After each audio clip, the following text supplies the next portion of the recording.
warm welcome from our studio here at the VV Innovation Lab in Barcelona. This is episode 7 of season 3 of our European Marketing Podcast. Alba, it's good to have you back. How was your vacation? Woof, as we always joke here in Spain, ya olvidadas, already forgotten. And boy, are things busy now in September. They certainly are. We can see that people really recharged their batteries and came back with ambitious plans. A lot of innovative ideas. That's actually the focus of this segment, right, Paul? Oh, and by the way, did you realize this is episode 33 of our podcast? Love that number. It should bring us good energy. And correct, we'll be focusing today on European innovation, yet with a special accent. Carrie, could you tell everyone more? I'd be happy to. And Alba, it's so good to see you. As you know, we often showcase brands and products here in Europe that succeed in jumping past the borders of the old continent. And so many of them are household names. IKEA, Lego, Adidas, Sephora, Nestle, Red Bull, Spotify, and BMW. Thanks for the help, guys. As you can see, many of those brands are true love marks for millions of consumers. However, today we'll be looking more closely at what many thought leaders see as a growing crisis of innovation here in Europe. And what can be done about it, right, Carrie?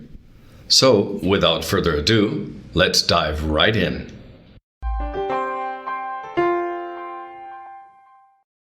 The following content is brought to you by Derby Hotels Collection, European luxury hotels.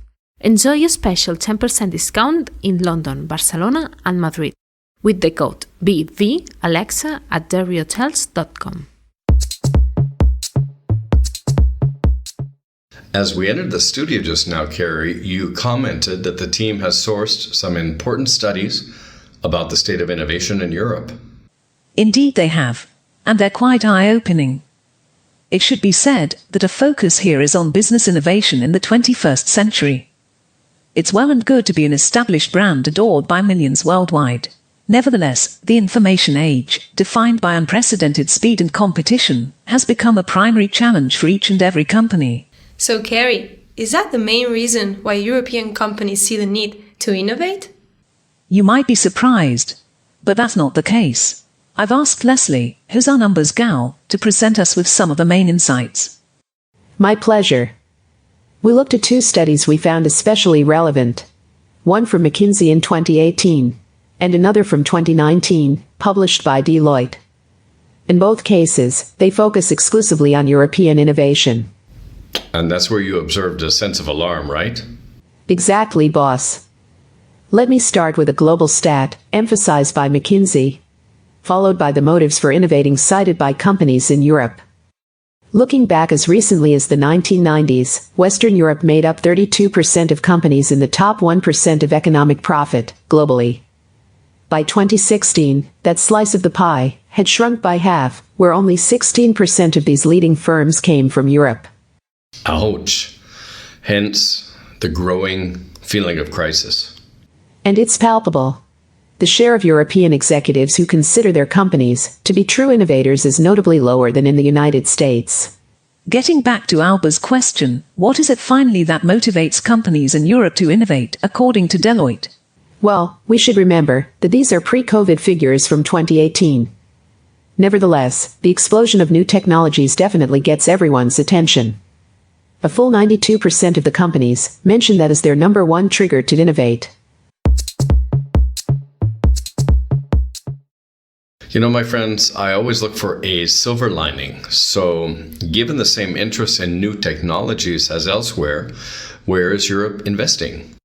And by the same token, in what areas is European innovation strong? Leslie and I commented on that. Because the silver lining you're looking for just might be found in emerging technologies. That's exactly right. As a matter of fact, in 2019 Deloitte found that the top 3 areas where Europe is already investing are in data analytics, cloud computing, and the Internet of Things. By the way, I've put these charts up on our blog as usual, at blog.bevirtual.com. I'd like to jump in for a moment, if I may. I was wondering when you would.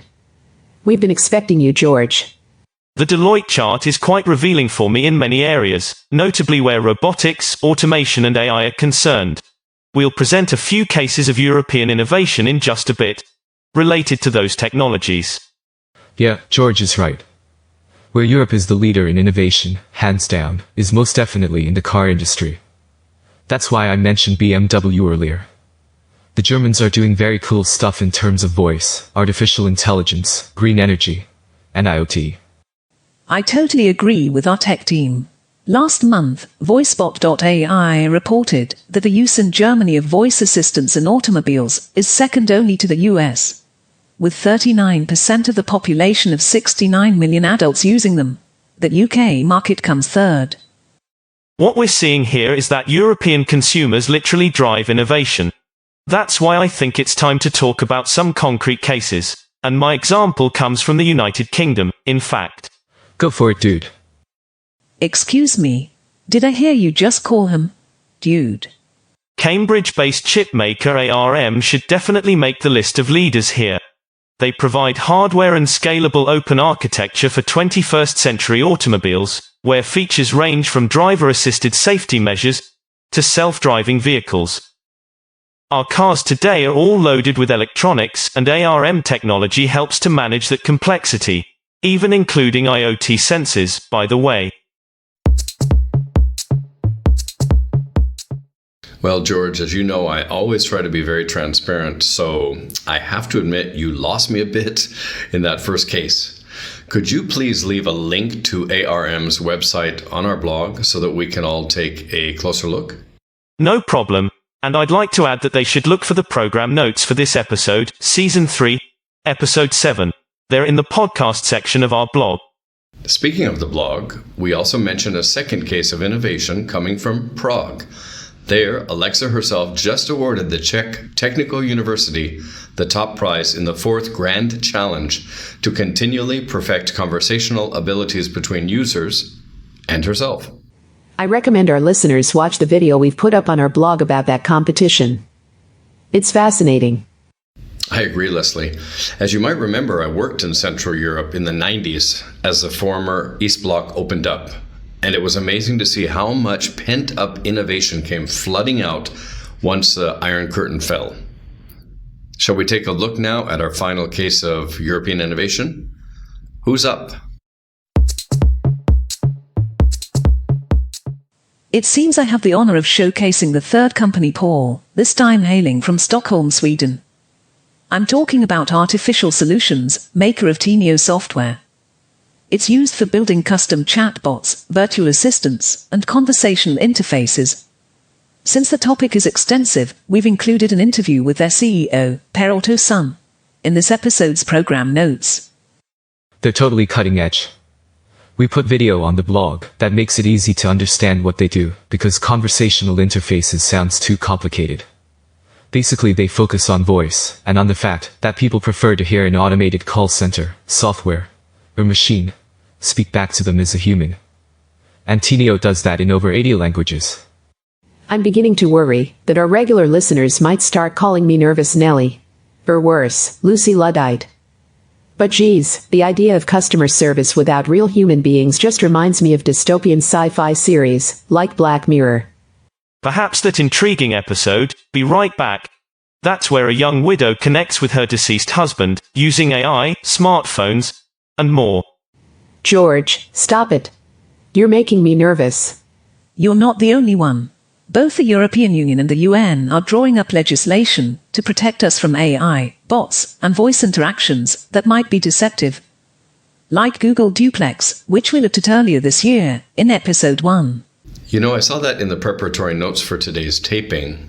And as you know, I do think that that is important, although there's always the chance that too much regulation from Brussels might stifle European innovation. Could you read a bit from their initial communiqué? Certainly. It reads as follows. The European Union's proposed standards for AI systems, released in April, come perhaps the closest to taming decisioning algorithms run amok.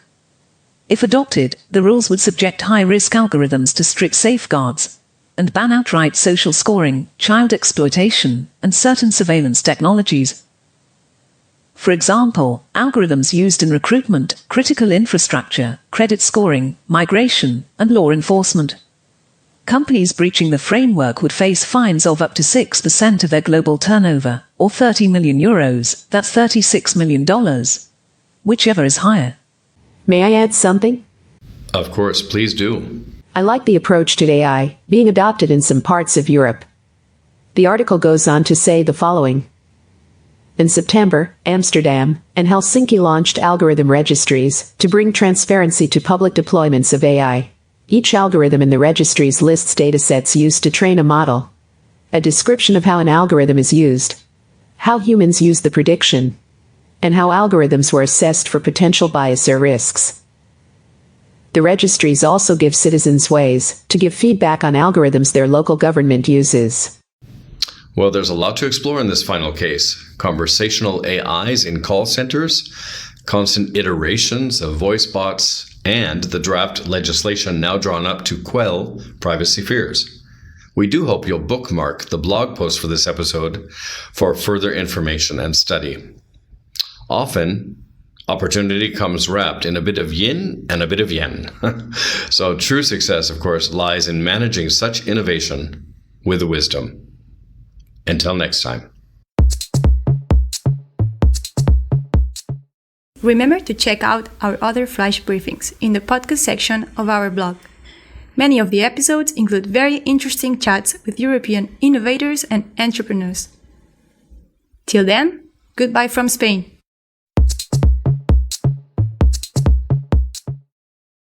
This flash briefing is brought to you by Barcelona Virtual, a European internet pioneer. To visit us, type the letter B together with virtual.com. That's bvirtual.com.